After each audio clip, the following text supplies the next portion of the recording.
Hi creator, it's T from Fidia.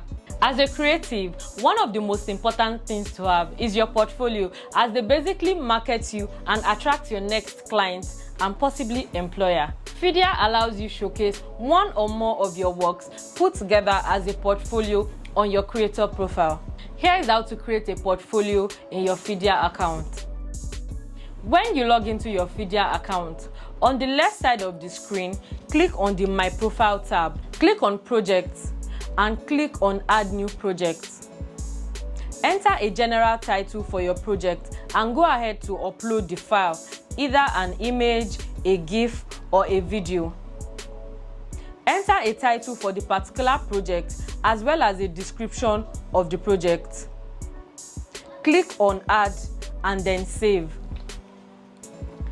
You can choose to add a new project by clicking on the Add New Section tab and add a new project or a link to a new project by following the same exact steps. I hope this video has been helpful and we can't wait to see the amazing things that you create.